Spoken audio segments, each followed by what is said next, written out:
तो हेलो दोस्तों, नमस्कार और स्वागत है आपका आज के हमारे नए वीडियो पे। दोस्तों, आज का टॉपिक बहुत इंटरेस्टिंग होने वाला है।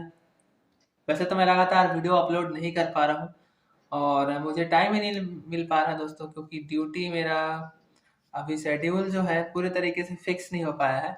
और ये तो ऐसे फिलहाल मेरा पहला ही महीना है यहाँ नया रायपुर में सत्य साई संजीवनी को ज्वाइन किए हुए।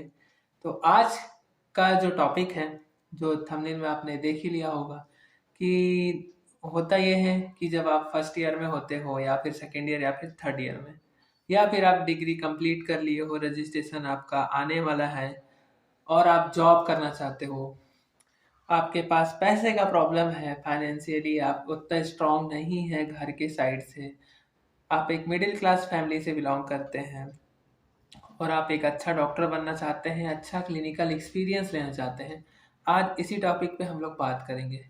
दोस्तों, मेरा खुद का जो पर्सनल एक्सपीरियंस है, मैं भी एक मिडिल क्लास फैमिली से बिलोंग करता हूँ और 2010 बैच में मैंने एडमिशन लिया था राजीव गांधी यूनिवर्सिटी बैंगलोर से। मैंने अपना BA MS किया है।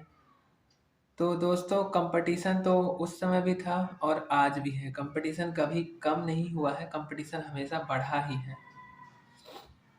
उस समय BA MS के लिए व्यापम का एग्ज़ाम होता था यहाँ छत्तीसगढ़ में, और बाकी अलग अलग स्टेट का अलग अलग था। नीट नहीं हुआ करता था पहले, बाद में नीट का एग्ज़ाम आया है। बट कंपटीशन उस समय भी हाई था क्योंकि कॉलेज कम थे, कॉलेज ज़्यादा था नहीं। तो मेन जो मुद्दा है आज का, कि जॉब और स्टडी दोनों एक साथ कैसे करें दोस्तों। तो होता ये है, जब आप फर्स्ट ईयर में एंट्री लेते हो, आपका एडमिशन होता है, आपके सीनियर मिलते हैं, आपके लेक्चरर मिलते हैं, क्लास स्टार्ट होता है, तो बहुत सारी चीज़ें आपके सिर के ऊपर से चली जाती हैं, समझ नहीं आती हैं। तो उस चीज़ को समझने के लिए आपको अपने सीनियर प्लस लेक्चरर का सपोर्ट लेना चाहिए। पहला, मेरे हिसाब से, अगर आपके फर्स्ट ईयर में जितने भी सब्जेक्ट हैं, 5 सब्जेक्ट जो भी हैं आपके, उनको आपको अच्छे से एक बार रीड करना चाहिए, पूरे बुक को अच्छे से रीड करना चाहिए। सेकेंड टाइम में थोड़ा और फास्ट रीड करना चाहिए। मान लो फर्स्ट बार में अगर आपने 10 दिन में पढ़ा, तो दूसरे बार में आपको 1 हफ्ते में उस बुक को कंप्लीट करना है, और तीसरे बार में 3 या 4 दिन में, और चौथे बार में फिर आपको उस बुक को अच्छे से पढ़ के उसका एक शॉर्ट नोट्स रेडी करना है। चाहे वो संस्कृत हो, अष्टांग हो, या फिर पदार्थ विज्ञान, शरीर रचना या फिर शरीर क्रिया, एनाटॉमी फिजियोलॉजी का भी साथ में आपको कंबाइंड लेके चलना है। अब रहा बात जॉब का। फर्स्ट ईयर में जॉब करना बहुत ज़्यादा टिपिकल हो जाता है। मैंने ट्राई किया है बट पॉसिबल नहीं हो पाता, क्योंकि ज़्यादातर मेडिकल कॉलेज में क्लिनिकल नॉलेज के नाम पे कुछ भी नहीं सिखाया जाता है। जब आप जाओगे कॉलेज में तो आपको बहुत सारी चीज़ें वहाँ पे देखने को मिलेंगी, पर पेशेंट नहीं रहते हैं। एक साइड आप क्लास लोगे, एक साइड अगर आप पेशेंट देख रहे हो, तब तो आपका क्लिनिकल एक्सपीरियंस इम्प्रूव हो। तो उस चीज़ को मैनेज करने के लिए मेरे हिसाब से मैंने जो किया था, मेरे जो लेक्चरार थे, जो सर्जन थे, MS जनरल सर्जन थे सर, उस टाइम पे उनके क्लिनिक को ज्वाइन किया था। और मॉर्निंग के टाइम पे जितने टाइम मेरा कॉलेज रहता था, वही सुबह 9 बजे से लेके 4, साढ़े 4, 5 बजे तक, उतने देर मैं कॉलेज में रहता था। और उसके बाद 2 से 3 घंटा 9 बजे तक मैं उनके क्लिनिक में जाके वहाँ पे काम करता था, वहाँ पे सीखता था। उस समय मुझे कुछ भी नहीं मिलता था, 1 रुपया भी नहीं मिलता था। उस समय केवल सीखने का काम चल रहा था कि कैसे क्या देना है, कैसे करना है। वो मॉडर्न प्रैक्टिस भी करते थे और प्लस आपका आयुर्वेदा प्रैक्टिस भी करते थे। तो उनका क्लिनिक बहुत अच्छा चलता था। खुद का उनका जो सेटअप था पूरा नर्सिंग होम का, वो 5 बेड का था, अलॉन्ग विथ पंचकर्मा भी करते थे। तो धीरे धीरे वैसा मैंने कम से कम 1 साल तक किया है। तो हर दिन 2 घंटा कभी मॉर्निंग में जल्दी उठ के चले गए 6 बजे, 6 बजे से लेके 9 बजे तक। तो थोड़ा सा टाइम निकाल के आपको इन्वॉल्व होना पड़ेगा। अगर आप सोचोगे कॉलेज के भरोसे बैठे रहो, तो बिल्कुल पॉसिबल नहीं हो पाएगा। आपको अगर एक अच्छा डॉक्टर बनना है, आपको आयुर्वेदा प्लस मॉडर्न एक्सपीरियंस भी चाहिए, और आप सोचते हो कि आपको ICU में काम करना है, तो आपको पहले दिन से ही उस चीज़ को बना के चलना है कि मेरे को ऐसा अपना लेवल को सेट करना है कि फर्स्ट ईयर क्लियर करते तक सेकेंड ईयर में जब मैं पहुंचूंगा तो मेरे पास बेसिक नॉलेज रहेगा कि पीपी, पल्स, टेम्परेचर, जितना भी जनरल एग्जामिनेशन होता है, ठीक, सेंट्रल नर्वस सिस्टम का एग्जामिनेशन, रेस्पिरेटरी सिस्टम का एग्जामिनेशन, कार्डियोवैस्कुलर सिस्टम का एग्जामिनेशन, ये सब आपको बेसिक पता होना चाहिए। एटलीस्ट फर्स्ट ईयर में इतना तो होना चाहिए।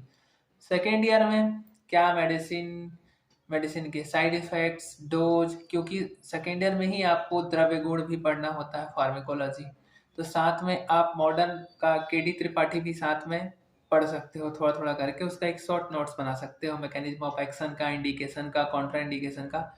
और उन्हीं सब चीज़ों को आपको अपने क्लिनिक या फिर जहाँ जिन भी लेक्चरर के पास या फिर आपके हॉस्पिटल या फिर आपके कॉलेज के आसपास में जो भी अच्छा क्लिनिक चलता है वहाँ जाके बात करके ज्वाइन कर लेना। वहाँ पे नहीं सोचना है कि मेरे को 5,000 मिले, 10,000 मिले, बिल्कुल पैसा का शुरू में नहीं सोचना है। धीरे से जब आप काम करोगे, धीरे धीरे धीरे धीरे, खुद को डिमोटिवेट नहीं करना है, क्योंकि सबका स्टार्टिंग वैसा ही होता है। किसी को भी एकदम से 50-60 हज़ार नहीं मिलने लगता है। 10-15 हज़ार पाने के लिए भी आपको बहुत ज़्यादा मेहनत करना पड़ता है। तो ये रियलिटी है जो एक्सेप्ट करना ज़रूरी है। तो ऐसे करके आप कर सकते हो। वैसे ही सेकेंड ईयर और फाइनल ईयर वाले के साथ भी है। अगर सेकेंड ईयर हो गया है तो अपना स्टडी को पहले ध्यान दीजिए, स्टडी को कंप्लीट कीजिए। स्टडी कंप्लीट करने के साथ साथ अगर आपके पास कुछ समय बचता है सुबह और शाम का 2-2 घंटे भी, अगर आप अपने सर के क्लिनिक में जाते हो या फिर किसी हॉस्पिटल में जाते हो, तो वहाँ पे आप 1 साल, 1.5 साल या 2 साल में धीरे धीरे करके आप बहुत सारी चीज़ें सीख जाओगे, बेसिक चीज़ें। अगर आपने कुछ नहीं किया तो आपको बिल्कुल भी समझ में नहीं आएगा। बस आप थ्योरी नॉलेज रहेगा आपके पास, वो नॉलेज के साथ अगर आप रेज्यूम बना के जाते भी हो, मान लो किसी हॉस्पिटल में, चलो मैं ज्वाइन कर लेता हूँ, तो वहाँ पे आपको फिर वही चीज़ करना पड़ेगी जो आपको मैं अभी बता रहा हूँ। इसलिए आप अगर अपना जर्नी स्टार्ट करना चाहते हो, अपने आप को एक सक्सेसफुल डॉक्टर बनाना चाहते हो, एक अच्छा करियर बनाना चाहते हो, BAMS, BHMS, BDS, UMS, BNYS करने के बाद, तो आपको शुरू से ही प्रैक्टिस करना है। पहले दिन से ही आपको सोच लेना है कि आपको ज़्यादा टाइम देना पड़ेगा, ज़्यादा एफर्ट लगाना पड़ेगा, क्योंकि इन सब चीज़ों से उभरने के लिए, आपको बढ़ने के लिए, खुद को इम्प्रूव करने के लिए आपको करना ही होगा। आपने अगर छोड़ दिया कॉलेज के भरोसे, कोई आपको कुछ नहीं सिखाएगा, आपको खुद से सीखना है। हॉस्पिटल में देखना है, आना है, पढ़ना है, फिर अपने कॉलेज के लेक्चरर से पूछना है, फिर पढ़ना है, फिर जाके देखना है। ऐसा करके सर्कुलेशन जब चलेगा तभी आप सीख पाओगे। तो आज का वीडियो को यहीं पे एंड करते हैं और मिलते हैं नेक्स्ट वीडियो पे। चैनल को ऐसे ही सपोर्ट करते रहिए, लाइक कीजिए, सब्सक्राइब कीजिए। इस वीडियो के डिस्क्रिप्शन में इंस्टाग्राम का लिंक दे दूंगा, और अगर आपके कुछ डाउट्स हैं और किसी टॉपिक पे आप वीडियो चाहते हो तो बिल्कुल कमेंट बॉक्स में कमेंट करके बताइएगा। चैनल को ऐसे सपोर्ट करते रहिए। आप सभी को दिल से थैंक यू।